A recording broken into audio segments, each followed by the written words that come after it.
we're going to do a quick video on airbags to show you the difference in the level of flotation that different types of airbags will give you.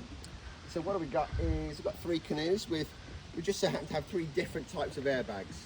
So starting with the nearest canoe here, we've got a 16-foot prospector with what is referred to as medium-sized airbags. So small airbags come to about here, medium airbags come to about here, and large airbags come to about here. So this is a prospector with 2 medium airbags in it. What we've also got here is a slightly more adaptable version. We've got another prospector set up with medium airbags at the bow and at the stern. But we've also got these little bad boys in here, these we refer to as chine bags, which you can tape in and tape out depending on the level of flotation you want. So you got medium level flotation and then medium plus, we'll call it. A bit more floatiness in there. And then what we've got here is a very standard setup canoe that you'll find in most people's repertoire of paddling. It's a standard style prospector, and we've got small, and these aren't airbags, these are what we call cheese wedges. So they're basically flotation blocks full of polystyrene. So they're almost as good as airbags in terms of flotation, but they're the small size. So medium plus chine bags and small cheese wedgie flotation blocks. So what we're going to do now is get in them, sink them, and we're going to have a look at how much air gap there is when the boat's inverted, and we're going to have a look about how much flotation there is, or how much ability that's got to support you if you've got to paddle it back to shore, and also discuss the possibility of actually emptying the boat if we need to, because I think we're going to conclude by the end of this video that air is your friend. Right, standard prospector with cheese wedges in. I hate getting cold and wet, but you know, I do it for the love of you. So here we go. Oh. So what have we got? A completely inverted prospector. Oh. Turn it up the right way.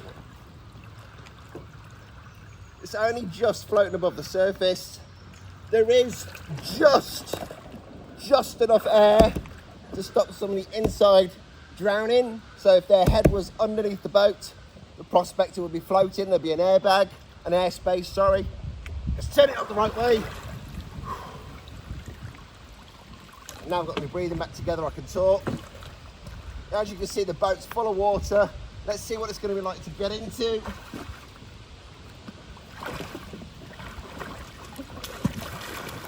Really easy to get into because it's low, but my God, is it wobbly. And let's be honest here, I'm paddling a submarine. I'm not paddling a canoe anymore, I'm paddling a submarine. So I can just about balance that, but please bear in mind there's no wind, no current, no waves, so I've only got my balance to keep the boat worried from turning over. And I'm absolutely sure if there was crashing waves, I wouldn't be able to maintain this because it's so tippy. But here's the important bit, look. There's no way on God's earth I would be able to empty this boat by bailing it. There might be an opportunity to do some kind of clever flip, Capistrano flip, but you don't know that you can do that in certain conditions, and you don't know whether you're going to be able to achieve it with certain weights and styles of boats. So the point is here that there's no way I'll be able to paddle this very far. Let's see if I can turn it. Oh, that is like trying to move a tank. Yeah, all over the shop. How fast can I go? Yeah, that's never going to go far. Try and move it forward again.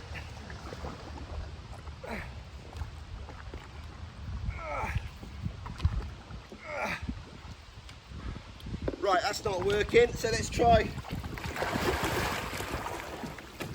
See if we can do some kind of flip. Let's see if it go.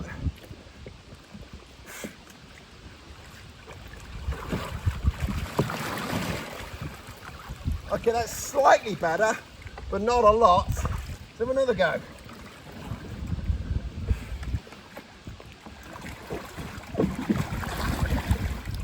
Yeah, I'm really struggling there. So I think you get the idea that I would be struggling to get back in that boat. And if I'm going to try and bail it from the side, that's going to take me ages. And if there's a high wind putting waves in, it will never work. So here we go. The airbags in this boat, in my opinion, are only going to stop you drowning if you're underneath the boat. But once you've got the boat full of water, it's no use to you. So there we go. Thoughts for the day. Whew. I'm glad I can get to the side. Right, second prospector, this time with medium airbags. Also notice that these medium airbags are poking out quite a way above the gunnels. So let's see what that does in terms of its flotation when the boat's inverted. And also let's see what the boat's like when it's full of water and we've got to get back in. So this time I'll put my paddle inside there and make my life a little bit easier.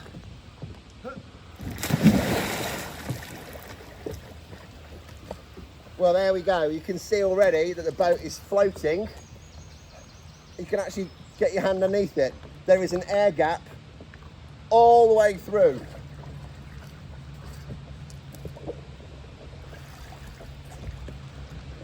I didn't even get my hat wet. So there's a significant difference in the amount of air in that boat. What else we got? Let's turn it sideways. Oh my goodness me. Look at that now. There's a lot less water in that boat, and all I did was just roll it around. So let's see what else we could do. Can we do anything extra tricky? I don't know, I've never tried it before with this boat. So let's see what we've got. 1, 2, 3. Look at that. Look at that. That is almost dry. That is incredible. Let's do that again. All I'm doing is flipping it off the big airbags. And there we go. We've got a pretty dry boat. Now I have actually broken my yoke earlier on today, so I don't want to thrash getting into the boat, but I'll give it a go.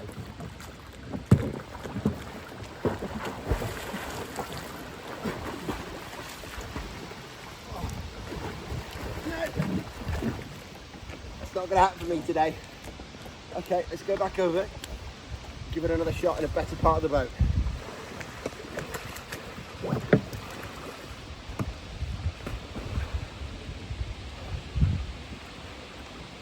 Right, try again. So if I just purely roll the boat over, can you see how much water is basically not in the boat? That is very, very empty. But if I can just get the boat on its edge and flip it on the airbag, that is pretty damn good. So let's see what we can do. I'm gonna actually get in the boat. Let's see if I can do it today. If I am tired.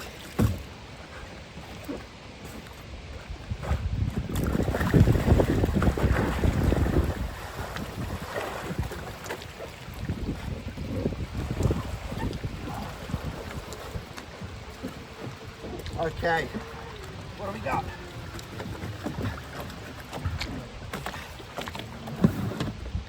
Can I paddle it? Yes, I can.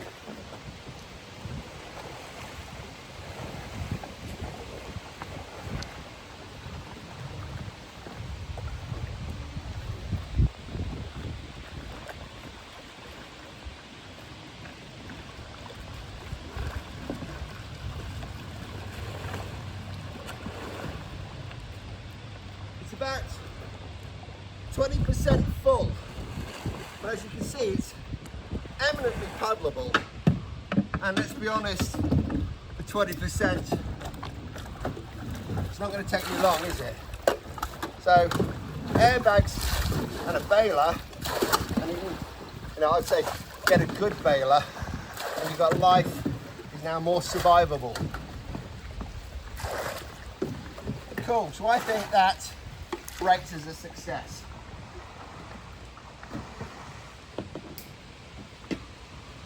I won't bother emptying the whole boat because that's just going to be boring to watch. But I think you get the idea.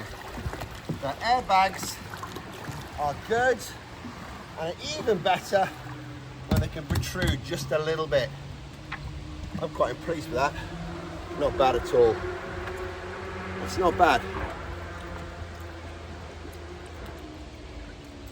I could bail that in less than a minute. Just get a decent bailer on the job and get stuck in. Airbags medium, that's what we've got so far.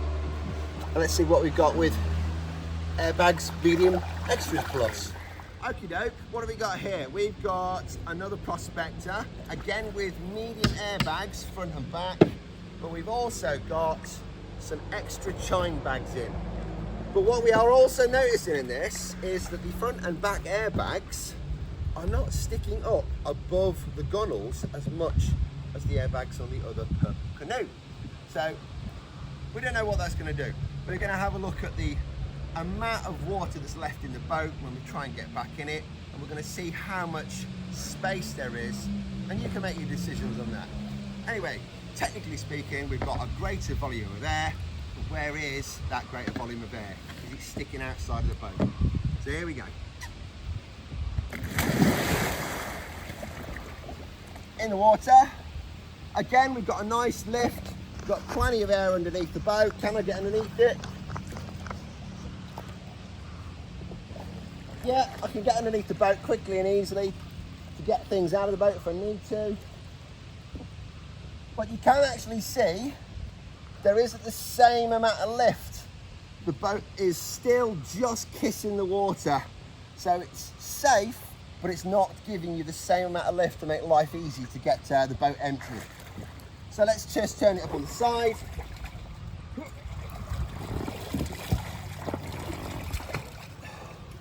What have we got there? That is a lot of boat.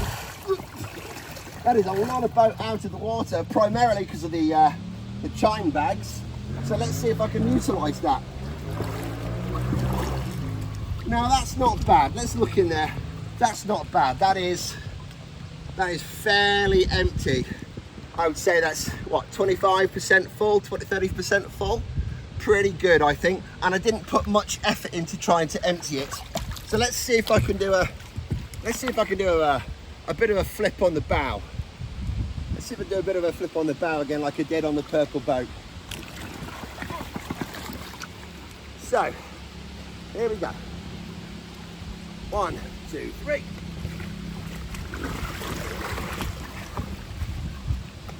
I think that's probably dropped into about 15-20% of water.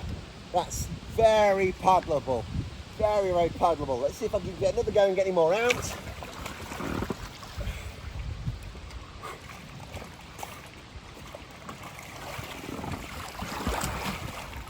Oh, yeah, I don't think I can do any better than that, to be honest. But let's see, can I get in the boat? And if I can get in the boat, well, let's try something else first. Let's see what it's like to try and paddle with no attempt to get the water out. Let's just get in. Oh, ugly.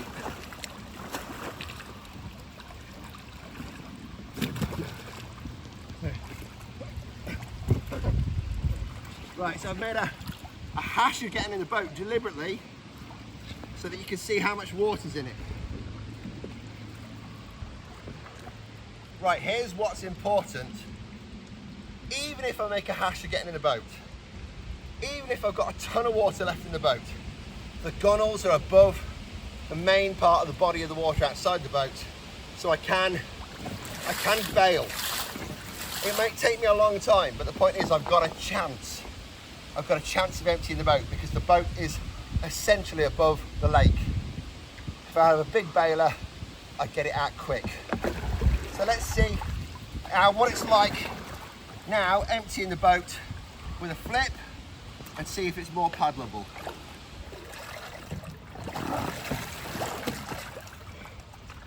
Okay, that's about the same as what I did before in terms of, right, there's about 15, maybe 20% of boat filled.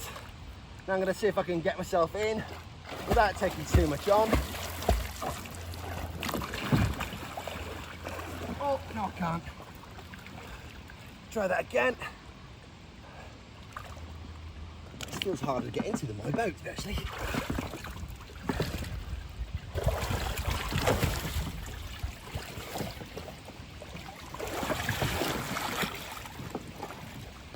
Well, you can see with the freeboard, there's a load of space there. And I've got to admit, I'm struggling to get in this boat. So, if I don't get it this time, I'm going to use the technique I would normally do and hang a bag on the side. We might just grab a bag and clip it on.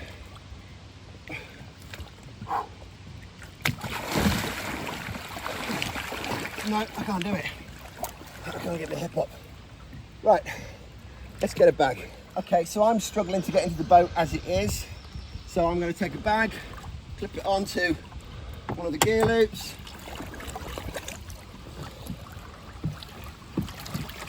Go to the other side.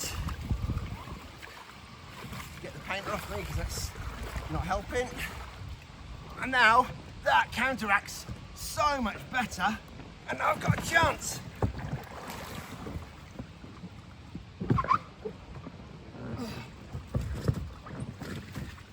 There we go. Thank you.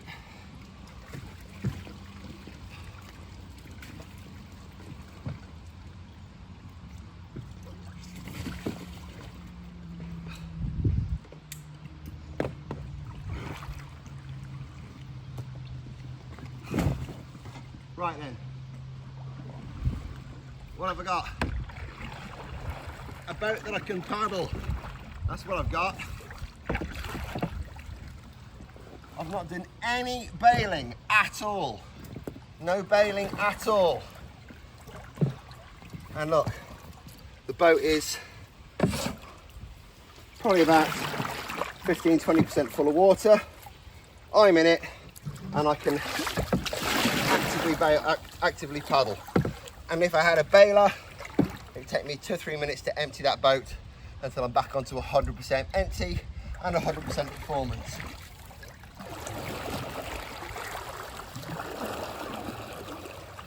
So there we go. I